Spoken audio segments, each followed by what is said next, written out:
Happy schedule release if you celebrate the NFL holiday. Welcome into the Flight Plan Podcast. Tim McMaster here, along with Zach Rosenblatt. We are going to go week by week through this Jet schedule for the 2025 season. We'll give predictions for each game. We'll talk about it big picture wise. Also, there is football. Rookie camp was last week. Zach was there. I want to get his thoughts on that and what kind of stood out and what was maybe surprising, what wasn't surprising from Aaron Glenn's first time on the field with these players, in which we got to check that out. And goodbye to a punter. We'll finish the show with that. How you doing, Zach? I'm good. I'm also in the red zone or the gold zone for wedding. We're 2 weeks out. We're 2 weeks out. Too soon for gold zone? Too soon? Yeah, too soon. No gold member references. But I'd say the schedule release for reporter purpose, I think the whole nonsense of people like reporting via source, like this game, we know all these games, we just don't know when they are. Like, who freaking cares? Like, that stuff is so stupid to me. But as a reporter, I love being able to plan out my entire fall, figuring out where I'm going to be and when, figuring out which trips I'm going to go longer for or whatever it is. And so, I like going through and booking some hotels early, because when you book this early, the prices are like quite cheap, pretty much. What a company man. Yeah, company man. Well, it's more so I also have the ability to get a better room, so I can for a good price, more points, all that good stuff. I'd say the most disappointing part was expected, but I was hoping they would have a bye after the London game to reduce.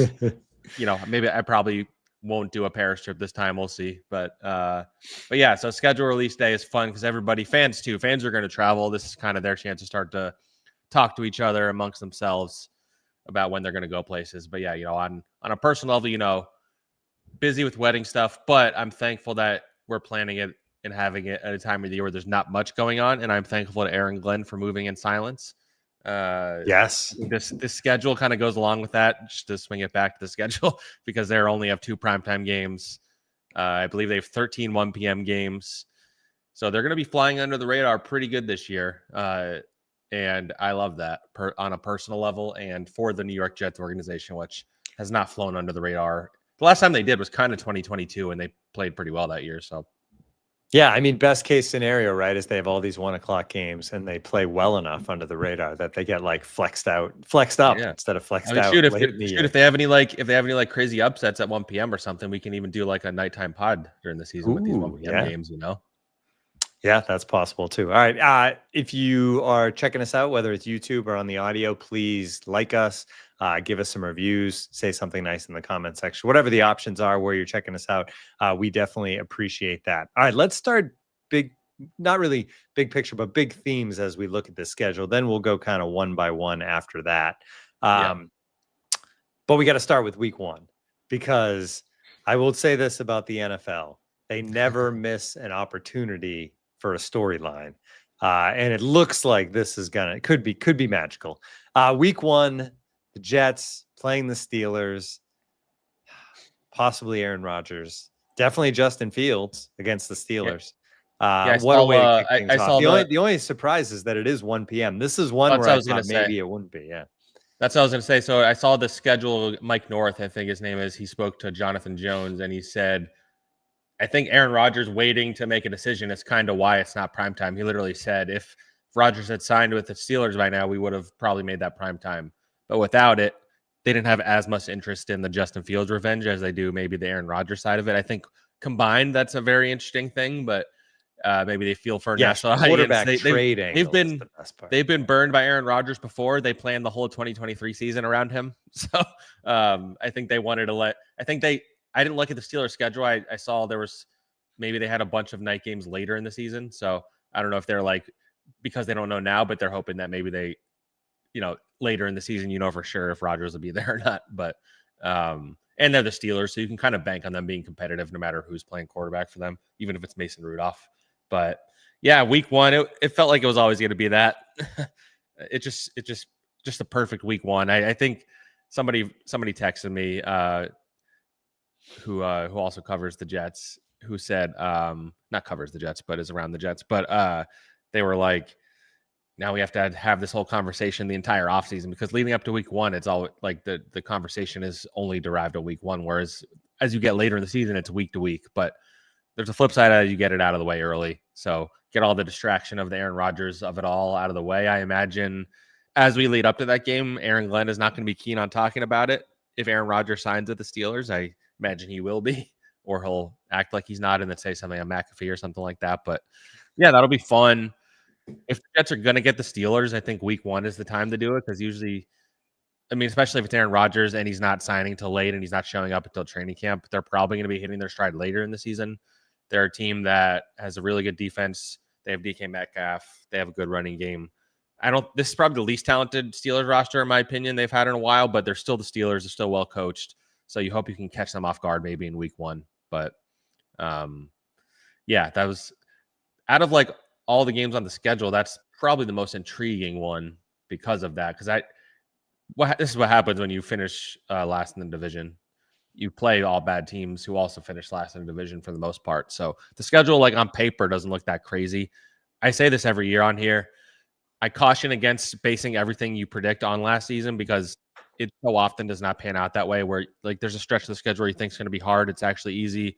And the flip side of that, I think you saw it in 2022. I think everybody thought the beginning of that schedule was hard. The Jets looked really good, and the second half was supposedly not that hard, and they fell apart. So it kind of like, it never actually pans out completely the way you think. The Bengals are like technically not a playoff team from last year, but you don't really look, you're going to be scared of playing the Bengals because they're still like a prolific offense and they should be better on defense. We'll get into that. But so, yeah, I think on paper, this looks like a good schedule, both in terms of opponents, the way it lays out, even just in terms of like days of rest, travel, stuff like that. Like they get their hardest travel stretch out of the way pretty early, and they're not an old team anymore. Like last year, you go into that season, you have 3 games in, 11 days to start the season, and you have one of the oldest rosters in the NFL. And then they had another stretch like that, like a month later. And maybe that impacted the way they were able to stay healthy or not stay healthy. And a lot of what went wrong. Most of what went wrong was coaching and turmoil. But yeah, so I think they have some advantages in terms of all that kind of stuff. All the 1 p.m. games is an advantage, I think, especially if you have a young team. You know, primetime can be overwhelming. So, and even one of their primetime games is Thursday night game against an also young Patriots team. So, yeah, I think the schedule, if you're just saying, did the Jets win or lose their schedule in terms of how it laid out, I'd say they won in terms of that. What they can improve on last year or the last couple of years and actually win some games, like we'll talk about that in a little bit, obviously. Well, and because what you mentioned about, you know, on paper, there's a lot of winnable games on this, or a lot of games where the Jets should be competitive. When you think about like, okay, what's the toughest stretch? It's actually hard to just like base that on opponent, and you almost have to base it on travel and that side of stuff. And I think, and you wrote about this in your story. They open with the 2 home games. Steelers feels, you know, winnable, depending, you know, we'll see. Bills will be tough, but then you have this stretch of at Tampa, at Miami, home for the Cowboys, and then to London for the Broncos. Do you think they stay in Florida to make that a little easier? How do you think that plays out? I think probably not, because it's a Monday night game, so that'd be an even longer week. So that gives them more time to fly back and forth, and it's an easy flight. So I lean no, and the Jets haven't done that in a while. I don't think Woody likes doing that. So and Florida is different than California. Like teams do it more when it's, if you're on the West Coast, it's like San Francisco and LA or whatever. Yeah, so I lean towards no. I mean, it'd be interesting. On a personal level, I would have preferred the Florida games be at the end of the season when it's cold here, so we can go somewhere warm, dealing with some humidity. But yeah, you know, and those opponents, all 4 of them are like pretty interesting. If you just look at like team by team, look at Tampa, they're always solid. They have some talent on offense. Baker Mayfield's solid. Their defense is solid, but they don't like scare you necessarily. Like they're beatable. The Dolphins, I lean towards the Dolphins. Dolphins could be bad. I think they could be a disaster, but you know, those games are always weird. The Dolphins Jets games, especially in Miami. The Jets historically do not do well in Miami. And you would think Tua would still be healthy at that point, although we do want to see Zach Wilson. So maybe late in the matchup at MetLife later in the season. Dallas, again, another team that could either be very good or be a disaster because they've done some weird stuff. But talent-wise, like they still are a very, very talented team. So the Cowboys will probably be favored in that game if I'm looking at it now, unless they start like 0-4 or something like that. And then the Broncos, it's interesting. Like we had a category that we had to fill out in our schedule story of like team that I forget what the name of it was. It was like team that has become scarier since the last time you played them. If you look at when the Jets played the Broncos early last season, I mean, that was like a turning point game for the Jets. They lose despite holding Bo Nix to 60 yards. I watched that game and I'm like, how's Bo Nix a starting quarterback in the NFL? Mm-hmm. You know, that was the game after Woody Johnson discussed the idea of benching Aaron Rodgers. He fires Robert Saleh a week later. Like that was a real, they lost 10-9 in a game. They like outgained the Broncos. I think they forced more turnovers and had more sacks and they still lost 10-9. But from then on, Bo Nix looked really, really good. And they had the best defense in the NFL. And I think they've improved this offseason. Sean Payton's one of the best coaches in the NFL. That's whether you like him or not, he's one of the best. So that's probably one of the hardest games on the schedule, especially going to London.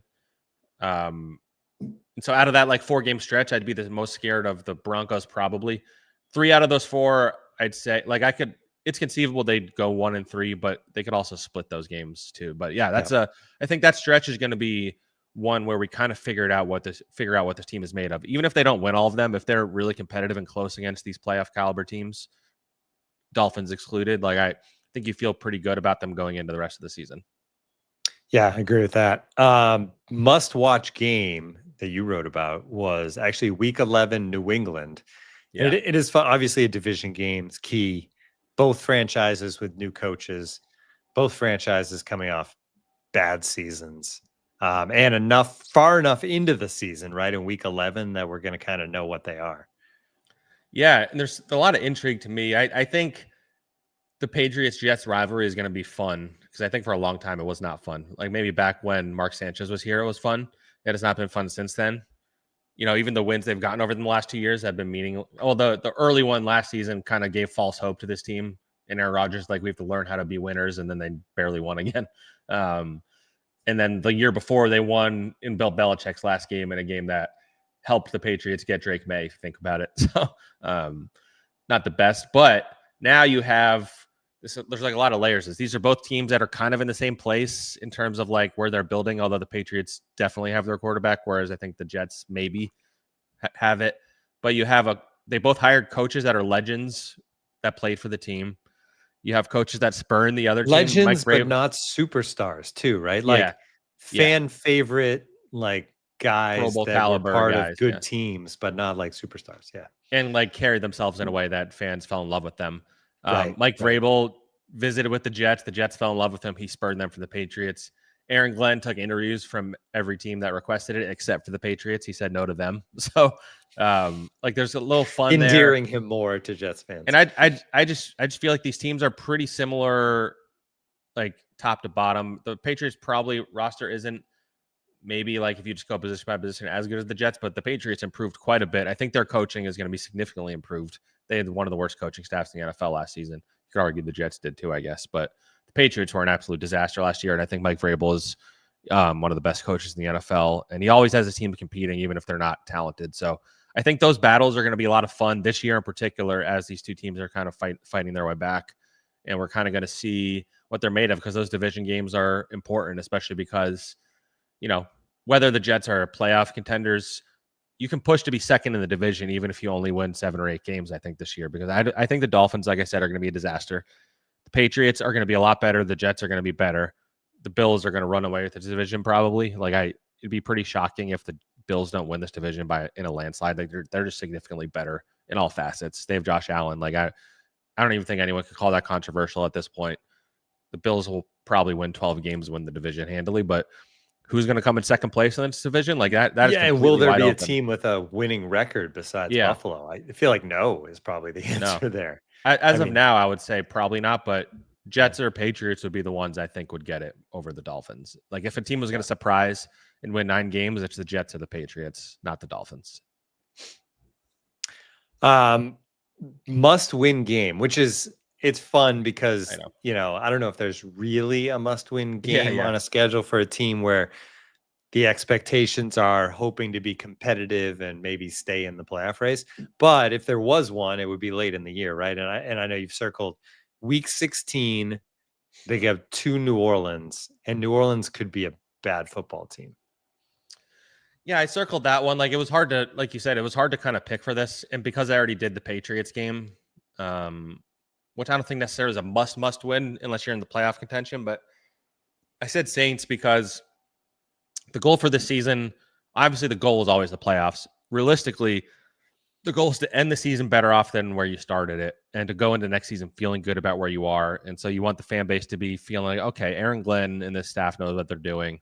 If they fix the XX in this spot, or you have a year, another year with this young group, you feel better next year. And so the late season games against a bad team, like the Jets need to beat the Saints if you want to go into the offseason feeling good. The Saints are a team that, unless Tyler Shaw winds up being really, really good, which maybe he will with a better coaching, with Kellen Moore there, he's a pretty good coach, quarterback wise.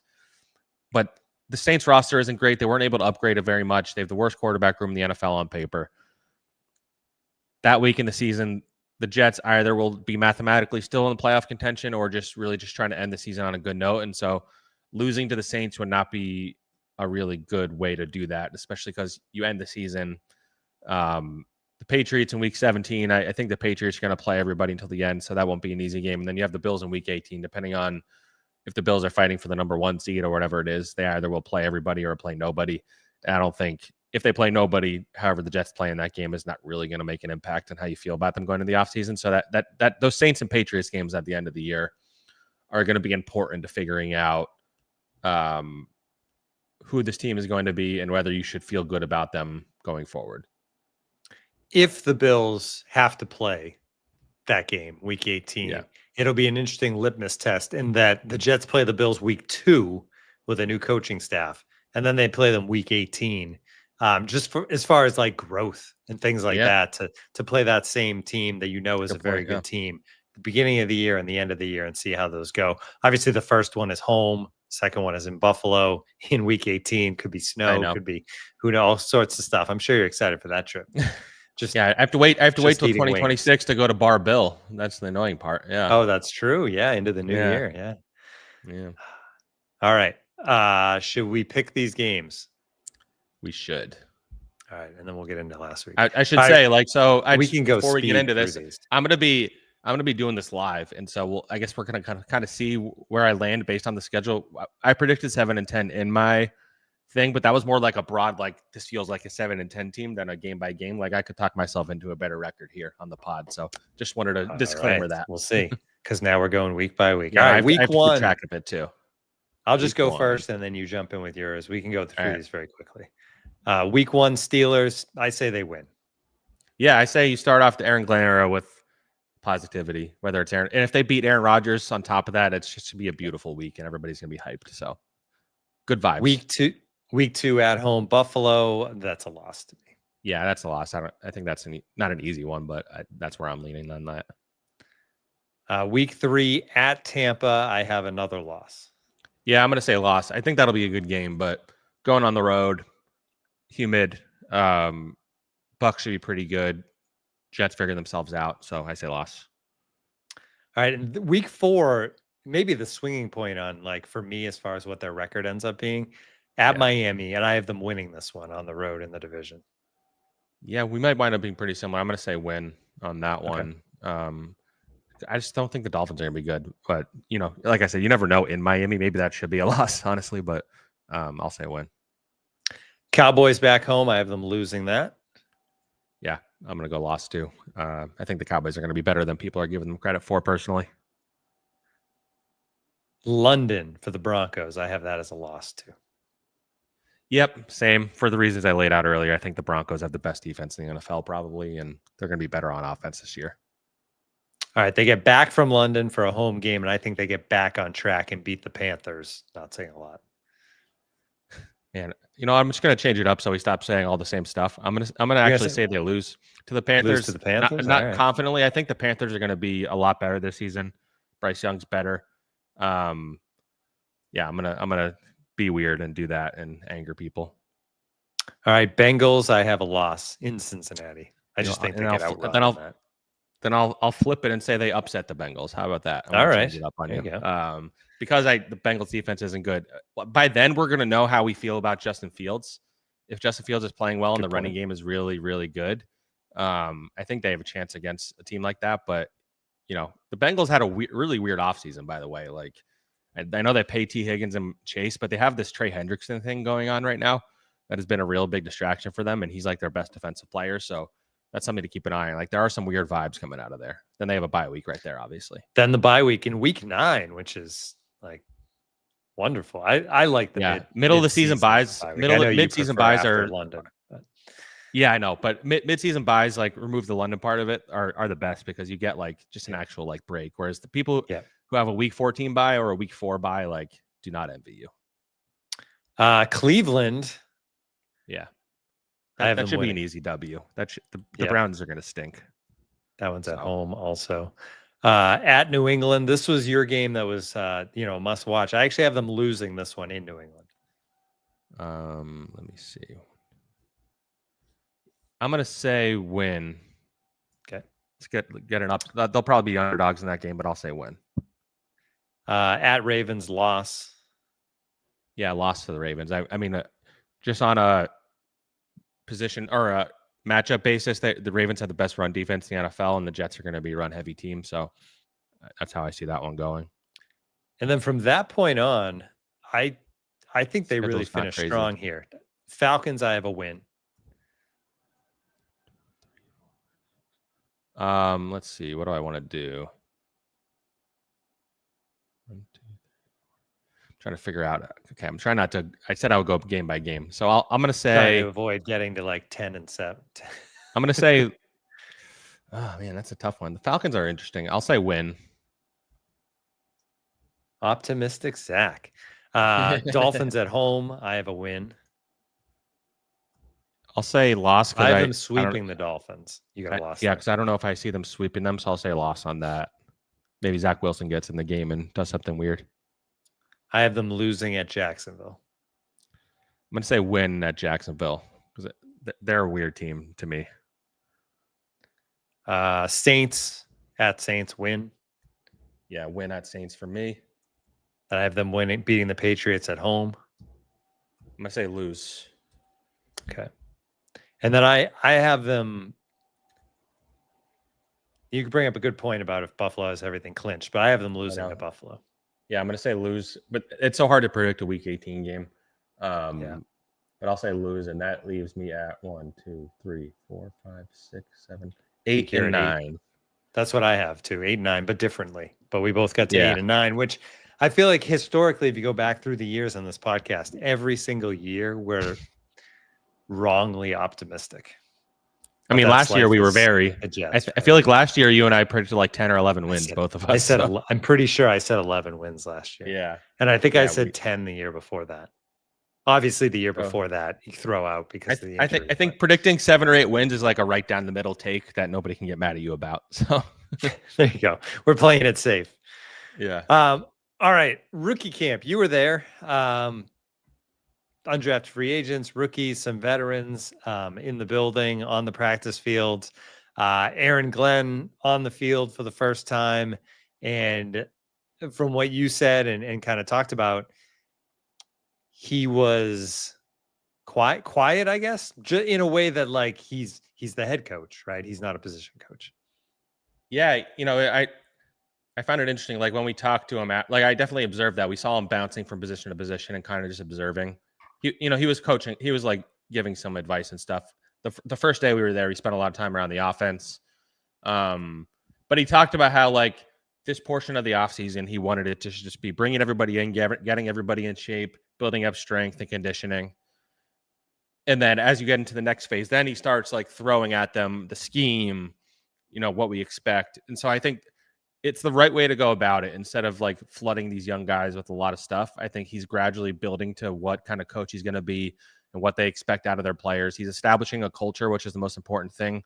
Like I think he said 3 things he was looking for in rookie camp. And I imagine this is going to be kind of the same case as we go through OTAs. I believe it was guys who are willing to learn, guys who are coachable, and guys who are willing to play who can play special teams. Like those are the 3 things he's looking for in guys this time of the year. And I think saying guys who are willing to play special teams, that's like, even remove like the fact that they're playing special teams, that's just like a sign of a guy who's willing to do everything to help the team win. It's someone who's busting his ass and putting himself in position to help the team. And so I think I like that mindset. I love the way Aaron Glenn's approaching it. To be honest, and it's very, very early. And I still need to see how Aaron Glenn is as an in-game coach. He's been a defensive coordinator. He's not been a head coach. Terry Angstrom has not called plays. These are all facts. Chris Banjo is first time a special teams coordinator, underrated part of this. I'm able to adjust as we get closer, but like the early returns for me have been, I'm buying in on Aaron Glenn. I'm buying Aaron Glenn stock. I think he's the real deal. I just like the way he approaches things. I like the way he talks about things. He's really good about staying on message. You're not going to throw him off in a press conference, which, is not that big of a deal, but I think it means something because it just means he's like just so committed to where he's going. Like he's not going to let outside influences change how he does things. And so I've been really, really impressed with him. We're going to probably talk to Tanner Engstrand and Steve Wilkes and Chris Banjo for the first time in the next week or two. Hopefully before I miss practice for my wedding, but because I would like to see Engstrand in particular because I'm fascinated by him. I think he's going to be really good. But so in terms of like the pure coaching part of it and Aaron Glenn leading the way, I'm really optimistic. And you could look back at last season and say that the talent wasn't as much an issue as the coaching was and the preparedness and the discipline and, crumbling under pressure. Like early on, I feel like they're not going to have those same problems. But again, we'll see when we're actually in games. Like I'm trying to couch everything because even when it comes to Fields, like if you think the Jets are going to be successful this season, it's because you think Justin Fields is going to show something as a passer he hasn't shown yet. And if they are not, they could still, the Jets have proven they can survive with bad quarterback play by going 7-10 or whatever. Like you can go 7-10 if Justin Fields is just running for 800 yards and only completing 60% of his passes.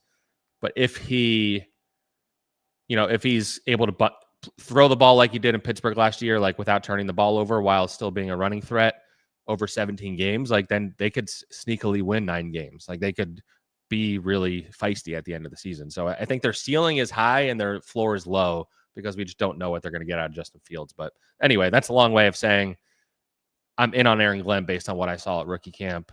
And I'm very curious to see what it looks like in training camp. I'd say one of the more interesting things I saw in rookie camp in terms of Glenn was, I haven't covered the Jets that long. I don't think Solid ever did this, but at practice, they started practice with like a light 11-on-11 team drill type situation. And then they went into warm-ups and then they went in individual drills and then they circled back to the competitive periods. So I found it interesting that he's like getting that in the beginning. That's like a way to warm them up while still like running plays and getting them in position and things like that. So I'm curious to see if that's something they do throughout camp as well, just to get the competitive juices flowing early, get them in the right headspace and then start practice kind of thing. Yeah, that is interesting and a different take. You mentioned Justin Fields and, there'll be time for judging him on the field, but what about Justin Fields just being around the guys last week? Yeah, Aaron Glenn said he's like, the way he leads is like, he's like a by example leader and he'll speak when he has to kind of thing. He's never going to speak outside of himself. It looks like he's been at all the practices. I think not only Fields, but Aaron Glenn said they had 90% attendance at phase 1 of offseason workouts, and they have 94% in phase 2, which is really, really good. I don't think we have to worry about Justin Fields going on a vacation to the Middle East or whatever. So, or Egypt or wherever he wants to go. So I think we'll be good in that regard. But yeah, I like the leadership part of it. Justin Fields was beloved by his teammates in Chicago. I think people forget that. And the Steelers locker room was upset when they benched him. So he's going to rally his teammates. They're going to love him. Whether he can complete more than 60% of the passes and be a better quarterback is the question ultimately. And like I said, like you can believe in it, but he hasn't necessarily shown it in the NFL yet. So if he can get through a full season and be an improved passer, then the Jets are going to be really good. So Armand Membo on the field looking like a big offensive lineman. Yeah, he can move. We can see that. Like it's hard. I don't like putting too much stock in this. I saw in Giants rookie camp, a lot of the reporters were going like way over the top about Jackson Dart because he had a good practice. You're going against guys who aren't throwing the the guys NFL. in shorts. Yeah. Yeah, like I calm down. If it happens in training camp, I get it. And I get it. You want to drive excitement and traffic and all that stuff. But anyway, Membo, he very clearly is a really, really good athlete. He's really strong and he moves really well. So he's kind of what I hope to see with him, I would say. But again, once we see him going against Jermaine Johnson and Will McDonald, that's when we'll have a better idea of how this rookie year will be. And even then, in training camp, it's not really full hitting anymore these days. So he's going to get thrown into the fire early. Olu had the chance to sit back last year at the beginning, and then he was thrown in at a position he never played before. But they need Membo to be good right away. So I'm going to be fascinated to see how he holds up in camp. The other big rookie, Mason Taylor, and good things there too. It seems like everything was good at rookie camp, which is what you want to see. Yeah, everybody's amazing, and all their draft picks are wins. But yeah, Mason Taylor, like they were doing pretty conservative. We weren't allowed to watch the entire practice, but in the parts we were, it was pretty conservative. And 11-on-11 was like a lot of running plays and short passes, but he caught everything. There was one play where he caught it and ran upfield in a way that I thought he would have had a big game and give a big gain in a game. I think he's got his head on straight and he's really smart. He's young, so they are asking a lot of a kid coming into the NFL because I think he's going to be their starting tight end on day one. But I'm pretty optimistic about his chances of being an impact rookie this year. Did anything surprise you? I mean, all these things we've talked about were kind of what we expected going in. Was there anything that kind of surprised you? I don't know about surprise, but I'd say Tyler Barron, like when we saw him at his press conference, even he's much bigger than I realized. He like looks like a guy who should be good. And he was holding up pretty well they had a couple guys who were like 1 or 2 year NFL guys who hadn't played much. So he was going against a tackle named Obinna Eze, who was like on the practice squad last year. And he was kind of beating him a lot. So if he can be like a pass rush specialist this season, they'd really need that because their depth at defensive end, I think, is a really, really big problem. Michael Clemens is their top defensive end backup as of now. They signed Rashad Weaver, who hasn't had a sack since 2022. Eric Watts didn't really show that much last year. So if Tyler Barron can emerge as like a weapon in the passing game at the very least, I think that will be a really, really positive thing. And then Arian Smith, the speed is so obvious.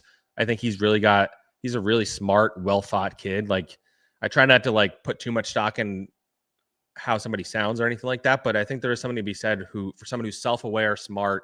Like he talks about his drops issue in college. He says it wasn't an issue of technique. It was an issue of focus. I was thinking about things other than catching the ball when I was going to catch the ball. So like those were the problems. And I think anyone who is that self-aware, like I could see why the coaching staff fell in love with him. His speed is ridiculous. And if he can be more than even just a deep threat, you use that speed as a weapon because, you know, if they think he's just going to go deep every time, if he cuts across the middle of the field, you get him on a slant and then he can catch the ball and make plays after the catch. Like that's like the ceiling for him is more than just being a deep threat. But the floor is they just have a guy who can run straight in a straight line, burn a corner, and hope that he catches it when Justin Fields airs it out to him because Justin Fields can throw bombs. So I'm intrigued by Arian Smith. I know fans are just like waiting for the moment where he drops something. I just know in training camp the poor kid is going to drop something and they're going to lose their mind. But I hope everybody gives him a chance because I think he's got his head on straight and I think he has the right mindset.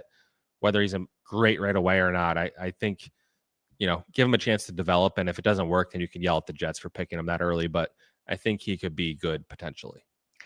I will say, like, if it was a struggle focusing at the college level, focusing when trying to figure out an NFL playbook could be a challenge too early on. But we'll see how it plays out for him. How about unrestricted free agents or undrafted free agents? Sorry, undrafted. Donovan Edwards was the one that it was hard to like notice a lot of these guys. But yeah, Donovan Edwards is interesting. He showed some burst. He made some plays as a pass catcher. So he's gonna have a chance to push for a roster spot. I'm curious to see how he looks. Again, he's one that'll have my eye on in camp. They have receiver Quentin Skinner. He looks really fast. He went on. He was purely a deep threat in college. They gave him a pretty good guarantee. So, somebody will emerge from the undrafted. Like a couple years ago, Xavier Gipson and Jason Brownlee were like the ones. There's always somebody that emerges. I think Donovan Edwards will be the biggest name. Yeah, Hard Knocks darling. So I'm curious to see which of those emerge. But yeah, those were the two that I just like. I saw just because it's easier to watch skill position guys. Brady Cook was a little errant, but the second day was really, really windy out. He's pushing Adrian Martinez to be like the third quarterback on the practice squad. I still lean Brady Cook as of now, but Martinez does have experience. So, yeah, that'll be the third team quarterback reps. What I'm looking forward to on a reporter level is starting to count stats, because I love tracking the quarterback throws, because you get an even mix of people overreacting in the positive or the negative, or people be like, oh, it's so stupid that reporters track throws in camp. Who cares? It's fun. Like, leave me alone. And it gives you a way to stay focused, right? Because you can just totally look and I can off track into like space at camp. Totally. It is easy to zone out, especially for over a long practice. And so tracking like what receivers are getting the most targets is always interesting to me. And so I'm going to do that in OTAs. I'm going to do it in training camp, and you will like it. We will talk about it here on the pod. All right. Before we say goodbye, the Jets said goodbye to Thomas Morestead. They did. And some fans are so mad about it that they think this is going to be the reason they're bad this season. Like, I've seen some extreme reactions. Some fans who are in tears that they cut their 40-year-old punter. Like, I think it was always kind of headed towards this. You're going to save money. They looked into some free agent punters. They signed Austin McNamara earlier in the offseason. You're going to be fine without Thomas Morestead, I promise you, Jets fans. And he didn't even have an amazing season last year. There's nothing against him. He was good for them when they had him. He was an upgrade over Braden Mann. But you move on. You're getting younger. It sounded like he wasn't happy with the way they did it. I don't know what the context was of that. My guess is he wasn't happy they waited until now, to where like maybe a lot of jobs haven't opened up. But this is the business. He's a 40-year-old punter. Like, we'll all move on with our lives. They signed a kid. I had to pull up his name because I forgot his name. Kai Kroger from South Carolina. He apparently is really good. I think like 45% of his punts went inside the 20. He was like a weapon on fake punts. He was like 10 of 12 passing the ball with like over 100 yards and 3 touchdowns or something like that. So you're going to have a punting competition in camp. I wonder if they cut Greg Zuerlein, but as of now, you have 3 kickers and 2 punters on the roster. I joked in the Discord, maybe I'll spend a day where I just track the kickers and the punters and, grade that competition or something like that in camp, just to, when the days are getting droll, focus on that. But yeah, I'd say decent odds you have new kicker, new punter in 2025.